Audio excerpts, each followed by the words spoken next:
This is a 15th century Sienese illuminated Dante made by Giovanni di Paolo for Alfonso V of Aragon, King of Naples. What little we know about di Paolo adds nothing to our understanding of this work, and the only trace of Alfonso's influence is the irrelevant intrusion of his coat of arms here and there.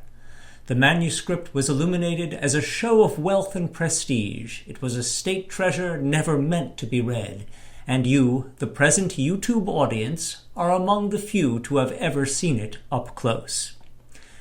In the upper left, we have the heavily illuminated Sea of Comincia in the phrase, "Here begins the third book of the Divine Comedy." The image recapitulates the ending of Purgatorio, where a griffin, representing Christ, carried back to heaven a chariot which stood for the Church. Purgatorio ended in the earthly paradise, which is suggested in this image by Adam and Eve and the fatal tree. Christ is shown in the chariot in human form, repeating his symbolic representation as the griffin. Around Christ are the symbols of the four evangelists: Luke an ox, Mark a lion, John an eagle, and Matthew a human.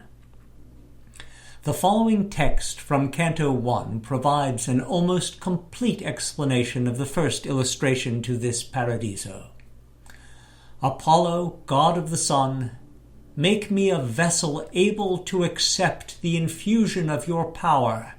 Faced with this last labor, I am myself too weak to deserve the poet's crown plaited from the leaves of your beloved laurel.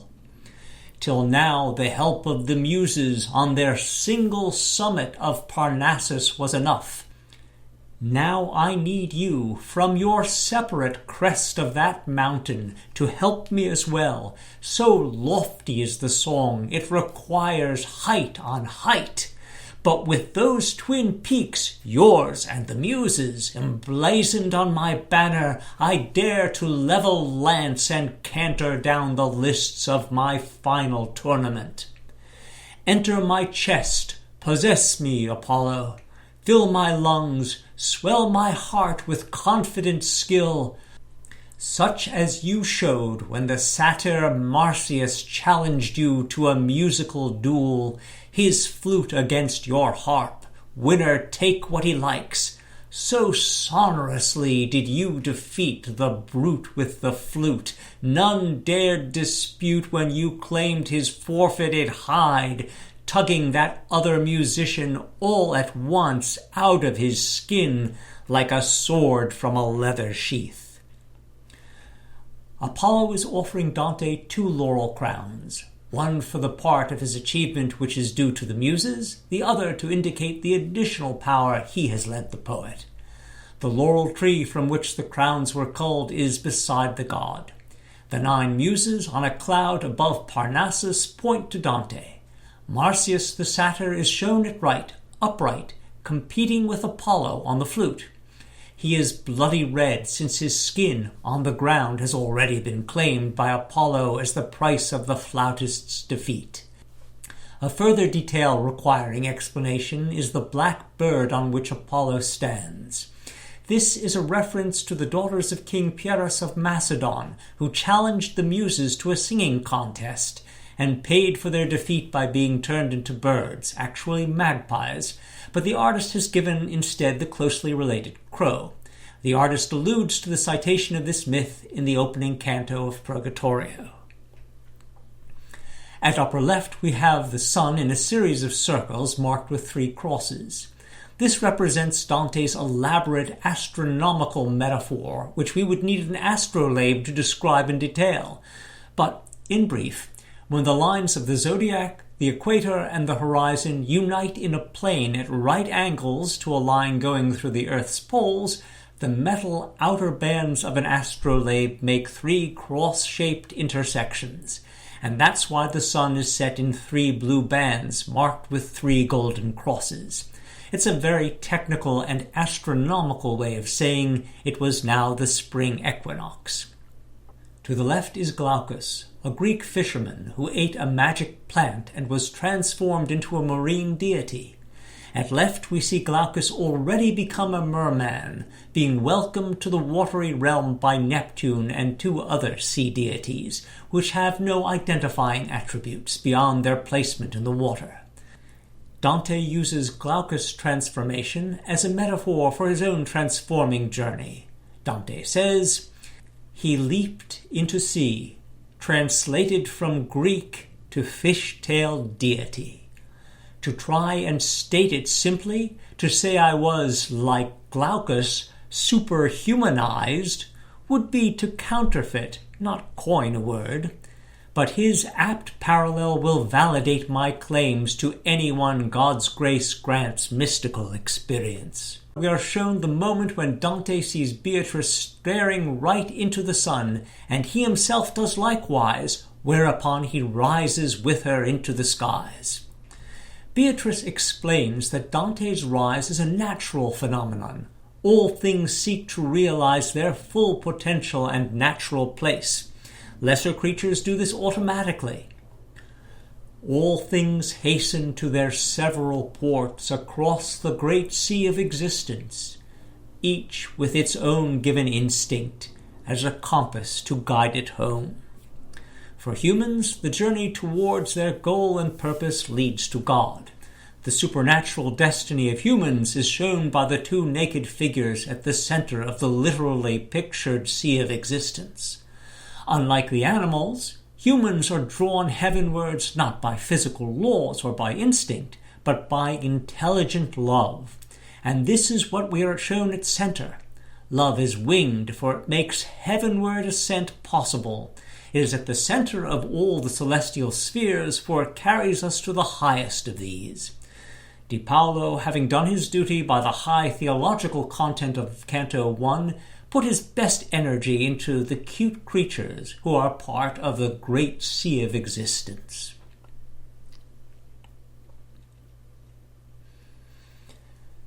Here we see summarized Dante's oratoric invitation to the voyage. Eager to hear my story, you've rowed your little skiffs behind my ship that sings as it crosses the waves. Turn back for your shores while you can still see them. Don't test yourselves on the deep, where, losing sight of me, you may yourselves be lost. I'm heading for waters never yet sailed. Minerva, goddess of wisdom, spreads my canvas to the wind, and Apollo, lord of poetry, holds the tiller. The 9 Muses chart my course by sure stars. A little skiff follows Dante at left, one of whose crew is already looking anxiously at the water. Minerva, in a golden helmet, blows the wind which fills Dante's metaphoric sails. The 9 Muses, pointing to the North Star, indicate that Dante is correctly led on his journey. Dante promises us a voyage more full of wonders than that of the Argonauts. Below at left, we see Jason on his quest for the Golden Fleece, at the point where he must sow a field with dragon's teeth.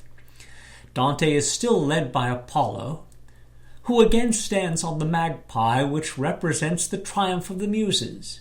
At right, Beatrice leads Dante up to the sphere of the moon. The dark cloud behind Dante recalls that which, as he first approached the moon, seemed to enclose us like some kind of cloud, bright, dense, heavy, translucent. Dante and Beatrice have just passed through this cloud now. To the right we have a clearer view of the moon in its heaven, while the white mountains below suggest the irregularities of the lunar landscape. In this illustration, the main focus is Beatrice's explanation of the spots on the moon. Di Paolo has pictured several of her concepts and metaphors in no particular order. The spots on the moon can't be there because the moon is perforated or of variable thickness, or else we'd see bright spots shining through it during an eclipse. Nor can the spots be due to depressions in the lunar surface and the light returning from different depths, since 3 mirrors at various distances from a light source reflect back the image with equal brightness. In the lower left, we have a scene from a forge in which two smiths with hammers that look rather like hot dogs on sticks are beating into shape a bowl on an anvil, which one of the smiths holds in place with the tongs. The metal anvil is set into a wooden base. The point of the image is that the astrological influence of the upper planets on the lower ones is comparable to the shaping power that smiths exert upon what they are forging. The image at upper right indicates that just as the soul deploys its life force throughout the body, God's intelligence permeates the entire universe. At lower right, we have snow falling from clouds onto the ground. Beatrice promises that Dante's confusion and errors will melt away like snow exposed to the rays of the sun. The illumination, like the canto itself, is a somewhat haphazard collection of arguments and ideas. This should remind us that Paradiso is an unfinished work, and this canto was an attempt to write scientifically and metaphysically in equal proportions, an experiment which Dante abandoned after this one trial. The canto opens with the lines, "Beatrice, she who was the sun, which first warmed my heart with love, re-arisen for me here in heaven, had now illumined for me the beautiful truth, proving what was so, reproving my mistakes with beams of sweetest clarity." The metaphorical sun of love is placed at the center of Dante's chest. When we focus in, we see it even has a little face. Beatrice is visible immediately above him, emerging right behind Dante through the cloudy outer atmosphere of the moon. On the surface of the moon, Dante sees ghostly faces looking back at me as if eager to speak. Dante explains, "I thought those faces were mirrored images and swung my head around to see whose." In the illustration of these verses, we have at the base of the picture, at left, a man looking into a hand mirror. But these were no reflections. Dante explains, "I fell then into error, the very opposite of that which beset Narcissus. He reckoned his reflection in the pool was real. He took the shadow for reality, while I assumed the actualities were echoes." The faces which Dante thought were reflections in the silvery surface of the moon were actually the souls that inhabit that satellite. At lower right, we have Narcissus with his image. The force of his delusion is spookily represented by the shadowy but very real-seeming person in the well. The moon is the heaven of those who made vows which they were not strong enough to keep. Their good intentions merited heaven, while their want of resolution gained them only the lowest sphere of it. Within the moon we see 5 souls. 3 are naked, as is proper for disembodied spirits. The other 2 are dressed in nuns' habits to identify them. One is Picarda, the sister of Dante's friend Forese. She was removed from her convent and forced to marry to seal a political alliance. The second is Constance, the mother of Frederick II, who became a symbol of Dante's political hopes. She too was taken from her convent and married off to Frederick Barbarossa's son, Henry VI, for reasons of state. The second illustration to Canto 3 tells the stories of Picarda and Constance. In the left background is Picarda in the white dress of a postulant seeking admission to the cloistered order. In the foreground we see both women being wrested from their convents. The crowned figure interfering with Constance's vocation is Henry VI of Germany. Pope Clement forced her to marry Henry VI because Constance, and, once she became a nun, her relatives, had the title to Sicily and Naples.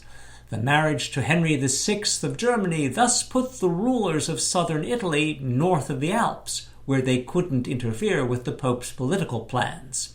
The uncrowned suitor is Rossellino della Tossa, whom Picarda was forced to marry by her other brother Corso Donati, for his own political advantage.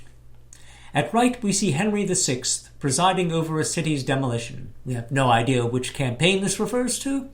At his feet are the heraldic arms of Aragon, which belonged to Alfonso V of Aragon, for whom this manuscript was made. There's no direct family relationship between Alfonso V and Henry VI, so we may pass over this detail as relevant to the person and politics of the patron, rather than to Dante's poem and its characters.